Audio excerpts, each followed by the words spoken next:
Olá, tudo bem com vocês, pessoal? Espero que estejam todos muito bem. Dando continuidade à nossa aula de psiquiatria, nós vamos falar um pouco sobre as síndromes psiquiátricas, tá? Então, existem alguns fatores normais que são alterados quando há alguma síndrome. Por meio desses fatores, da alteração desses fatores, que vocês vão conseguir identificar essas alterações, identificar que tipo de síndrome esse paciente sofre, tá? E quais são esses fatores normalmente? Consciência, percepção, atenção, senso de juízo, conduta, linguagem, pensamentos, afeto, inteligência, memória e orientação.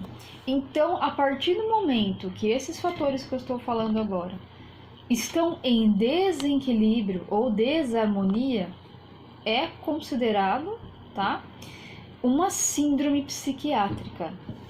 E quais são os tipos de síndromes? Eu vou começar falando um pouquinho hoje sobre a síndrome afetiva. A síndrome afetiva, pessoal, ela denigre a função responsável pela qualidade de vida emocional desse paciente, tá? E ela pode se apresentar de 3 formas: ansiosa, depressiva ou maníaca. Lembre-se de que essas síndromes afetivas estão sempre relacionadas a um afeto que levou a um desafeto. Seja uma situação de pai para filho, mãe para filho, filho para pais, relacionamentos, né, interpessoais, relacionamentos amorosos.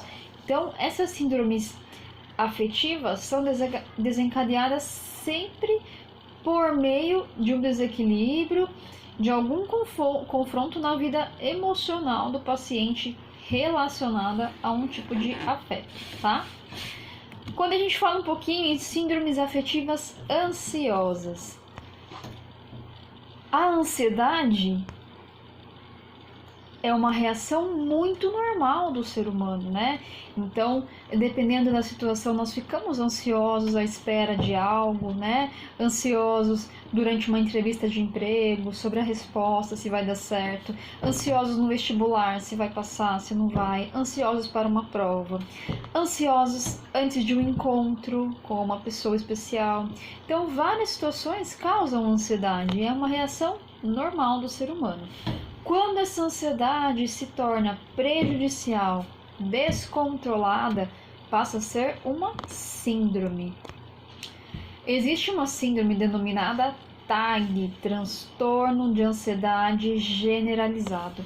O que acontece? Então, nesse momento, a pessoa perde o controle da ansiedade. Ela entra numa situação de ansiedade tão grande que o próprio corpo começa a absorver essa sensação, trazer doenças psicossomáticas. Então, por exemplo, essa crise de ansiedade envolve a frequência cardíaca, o ritmo cardíaco, com certeza vai aumentar, tá?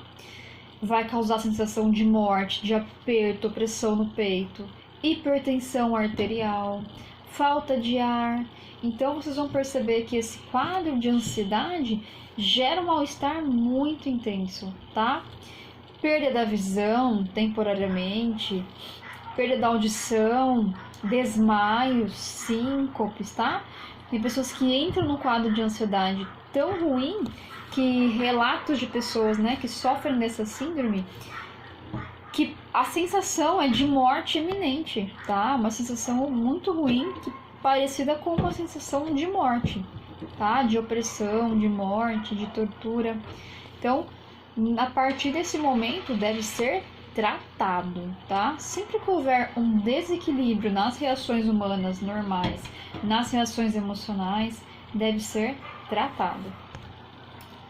Outra síndrome afetiva, daí relacionada à depressão, tá? Síndromes afetivas depressiva. A depressão é uma doença, né? Um mal do século que vem influenciando muito a vida das pessoas que têm baixa autoestima, que são muito pessimistas, que são muito tristes, que sofreram algum tipo de perda. Quando eu falo em perda, pessoal, perda de um ente querido, perda de um namorado, de um marido, um filho, né? Perdas materiais de bens, dinheiro, casas, tá? E a síndrome depressiva, relacionada, né, a um tipo de afeto, ela vai causar um desconforto muito grande para essa pessoa. Então, o que vai acontecer? Tristeza, essa pessoa vai ter uma autoestima muito baixa, não vai se considerar bonita, boa o suficiente, tá? Sempre vai se questionar que ela não é amada, que ela não merece ser amada, que tudo que ela faz é ruim, tá? E nem sempre, pessoal, um quadro de depressão está relacionado com uma pessoa triste, tá? Então, às vezes, as pessoas estão depressivas, estão no nosso meio, estão ao nosso redor, dão pequenos sinais que às vezes nós não conseguimos perceber e estão com depressão gravíssima, tá? Então, hoje em dia, entendam que depressão não é só aquela vontade de ficar trancado no quarto, tá? No quarto escuro. Existem vários níveis de depressão, vários estágios. Cada ser humano enfrenta, né, esse quadro de uma maneira diferente. Então, até observem, existem alguns vídeos, né, fotografias, vídeos de pessoas poucos minutos antes de se matar. O que elas estavam fazendo? A maioria delas estavam brincando, sorrindo, alegre. Então, assim, a pessoa que sofre de depressão, né, é uma inconstância. Tem dia que tá bom, tem dia que não tá. Então, quando está relacionada a um afeto,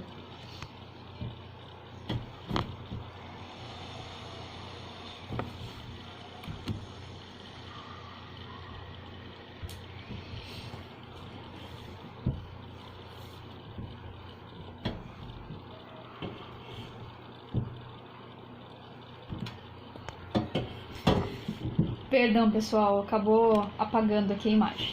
Então, quando está relacionado a um afeto, tá? A tendência é a pessoa depositar a felicidade dela em uma outra pessoa também. Normalmente, essa pessoa que causou o desafeto dela, tá? E quando se trata da síndrome maníaca, o que acontece? A síndrome maníaca, ela tem alguns sinais e sintomas bem diferentes das outras síndromes, tá? E as pessoas que sofrem dessa síndrome normalmente são consideradas pessoas sensacionais, extraordinárias, pela sua inteligência, tá? Pela sua capacidade de manipulação.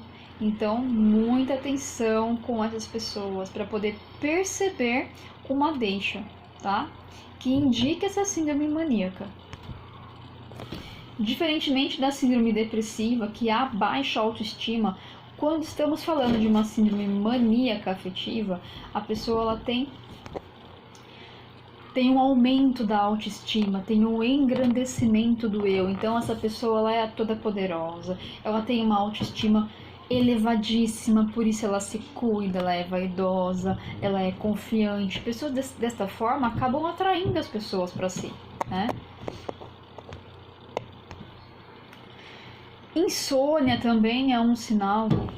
Pessoal, cuidado, não quer dizer que todo mundo que tem insônia tenha síndrome maníaca, tá? É um quadro de sinais e sintomas. Então, a insônia também é uma característica. Fala muito rápida, acelerada, desordenada. Gestos, movimentos muito rápidos. Nós chamamos de agitação psicomotora. É uma agitação. Então, normalmente essa pessoa ela tá o tempo todo assim, tá? Assim, estalando, batendo o pezinho, batendo a mãozinha, batendo lápis, né? Tem alunos que são assim, começa tá estudando, tá numa prova, tá ouvindo o professor falar, tá mexendo com lápis. Então, assim, é um tipo de agitação psicomotora, tá? Irritação pode acontecer também, arrogância extrema, essa pessoa se torna arrogante, desorganização e desinibição sexual, principalmente nas síndromes maníacas que estão relacionadas à sexualidade, tá? Tem uma desinibição social sexual. O que é isso? Não tem vergonha né, de demonstrar sua vontade sexual em público. Então ela vai acabar falando sobre sexo, realizando atos sexuais em público. Exemplo, tá, pessoal? Vocês já ouviram falar bastante de situações infelizes de pessoas que se masturbam em locais públicos, né? Por exemplo, no metrô, no ônibus, tá? Então, uma pessoa normal não faria isso, tá? Para a pessoa fazer, chegar a um nível desse, né? De realizar masturbação no elevador, no ônibus, é porque há uma síndrome maníaca, tá? Então tem uma desinibição sexual diferente de uma pessoa normal que não tem a síndrome, tá? Então, das síndromes afetivas, 3 síndromes que englobam a afetiva: depressiva, ansiosa e maníaca, tá? Síndromes neuróticas, aí já é um outro tipo de síndrome.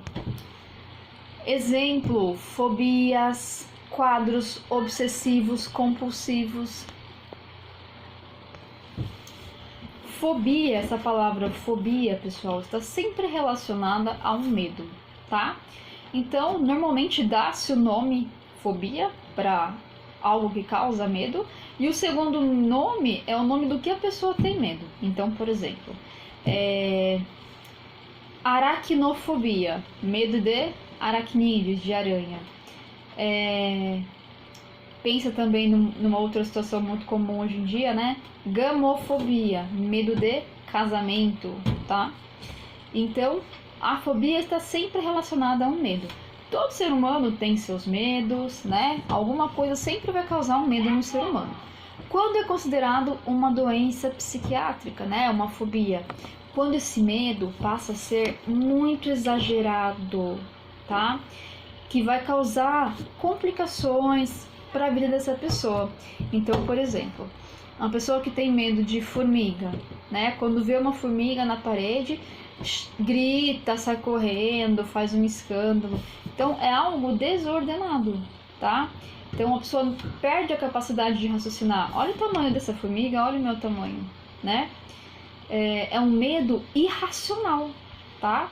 Ah, eu morro de medo de palhaço. Por que ter medo de palhaço, né? Ah, eu tenho pavor, não posso ver, não posso ouvir, né? Festa de criança, a pessoa sai correndo, fica desesperada quando vê um palhaço. Então está relacionado ao medo desorganizado, tá? Ao medo irracional. Quadros obsessivos compulsivos. O que é isso? Todo mundo, eu vou comentar sobre as síndromes, né? E eu tenho certeza que vocês vão acabar se identificando com uma ou outra, tá? Não se apavorem, todo mundo tem algum tipo de síndrome. O importante é não deixar essa síndrome influenciar nas atividades de vida diária, tá? Causar problemas no trabalho, no convívio social, causar desarmonia, tá? Então, um quadro obsessivo compulsivo normalmente é uma obsessão, uma compulsão por algo. Então, por exemplo, tem pessoas que são compulsivas por comprar, por gastar, tá? Pessoas que são acumuladoras compulsivas, acumulam muitas coisas em suas casas, tá? Coisas que não precisam ser acumuladas, que elas não vão utilizar. Pessoas compulsivas por roubar, né? Tem um nome específico também para essa síndrome que nós vamos conversar depois sobre ela. Cleptomania, né? Por exemplo. Compulsiva por sexo, tá? Ninfomaníaco, por exemplo. Tem um quadro obsessivo compulsivo, a pessoa se torna obsessiva e compulsiva por algo, tá? Seja comprar, seja um ato sexual, seja um consumo alimentar. Então, existem pessoas que são obesas, que têm compulsão, obsessão por comer. Comem mesmo sem ter vontade, tá? Então, é assim que se caracteriza um quadro obsessivo compulsivo. Outro tipo que se enquadra nas síndromes neuróticas, histeria, tá? Quadros histéricos. O que é isso? A pessoa acaba dando escândalo, tendo crises, né? De grito, de se jogar no chão, de bater a cabeça na parede, tá? Quadros de histeria, de pleno descontrole emocional e físico, tá? Às vezes é importante a gente prestar atenção, voltar o olhar para essa pessoa, porque esse quadro de histeria pode causar, né, um impacto muito grande. Mas pode ser também uma forma dessa pessoa pedir socorro, pedir ajuda, né?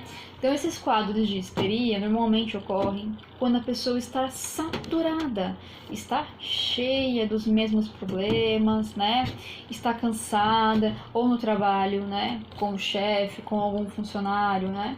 Com algum cliente que repetitivamente acaba causando algum desconforto para essa pessoa. Relacionamento, filhos, uma mãe que surta, né? Crianças, adolescentes que vocês já chegaram a ver que sofreram bullying, né? Na escola, que acabaram tendo esse tipo de quadro, né? No nível de saturação muito elevado, tá? E dessa maneira que ocorre esse quadro de histeria. É difícil controlar, pode precisar de contenção física, contenção mecânica, dependendo da situação, tá? Pode vir acompanhado de agressão física. E além do quadro de histeria, tem a somatização também e hipocondrias. O que é somatização? São doenças psicossomáticas. Também é um mal do século que acontece muito. Como que funciona essa situação? A pessoa, ela acumula tantos transtornos mentais que esses transtornos vão para o corpo como forma de patologia, tá? Então, eu atendi um paciente que estava com muita dor de cabeça, há 2 semanas. Nenhum tipo de analgésico resolveu essa dor de cabeça, pediu tomografia, não deu nada, tá? Fez todos os exames possíveis e quando nós fomos conversar um pouco mais a fundo com ele, nós descobrimos que o filho dele havia sido preso há exatamente 2 semanas. Então, essa martelada na cabeça dele, né, essa dor de cabeça, estava relacionada com a preocupação com o filho, tá? Então, nenhum remédio, nenhum tipo de situação, cirurgia, iria resolver essa questão, tá? Porque é uma questão emocional.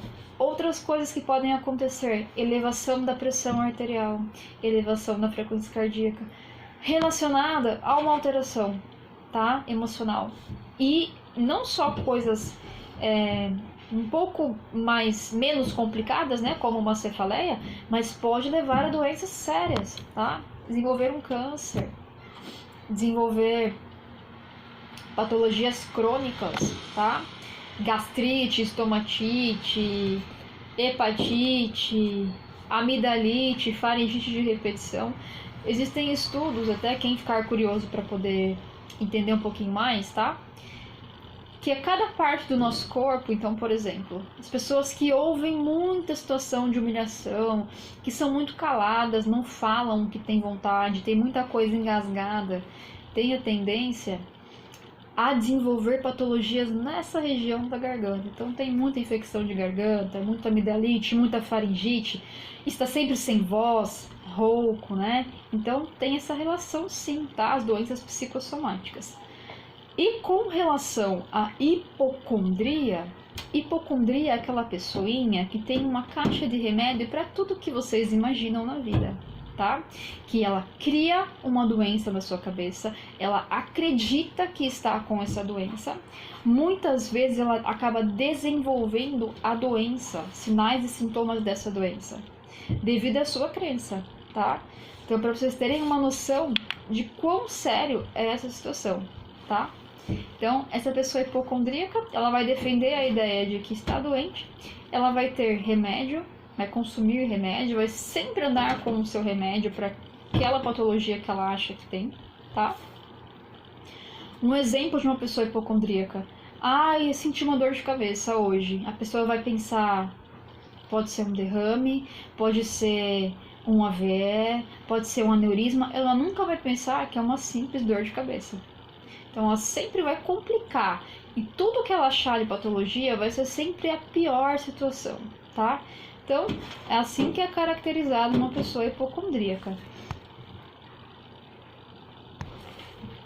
E eu tenho certeza que vocês já ouviram falar de alguém que tem hipocondria, né? Ou algumas outras dessas síndromes que eu comentei com vocês, ou já se identificaram em alguma época da vida com essas síndromes. E tem uma outra síndrome também, que é muito comum, que é a bipolaridade. O que é bipolaridade? A pessoa tem picos, né?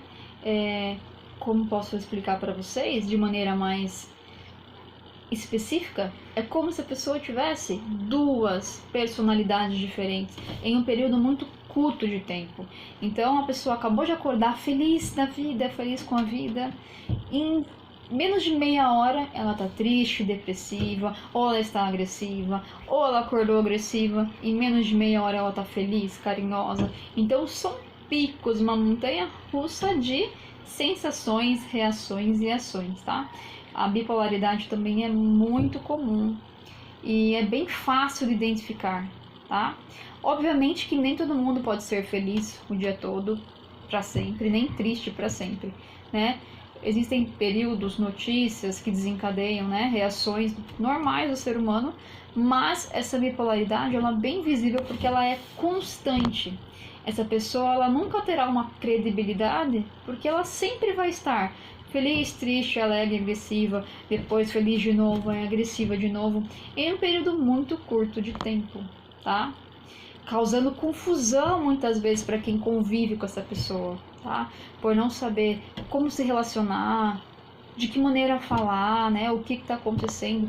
Então, uma das identificações, das características da bipolaridade é essa dupla personalidade, tá? Que pode ser de diversas formas. E hoje eu quero que vocês relembrem um pouquinho do filme Nise, tá? De acordo com essas síndromes que eu comentei com vocês, e me falem, eu vou mandar umas questões para vocês responderem relacionadas ao filme, e me falem essas comparações, se vocês conseguiram identificar alguma dessas síndromes nos personagens do filme, tá?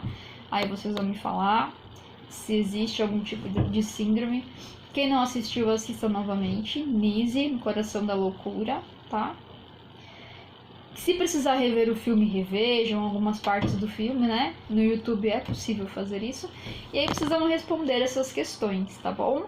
Qualquer dúvida estarei à disposição, entre em contato comigo. Respondam a questão, depois eu devolvo, faço uma devolutiva da correção, tá? Muito obrigada, gratidão, beijo pra vocês.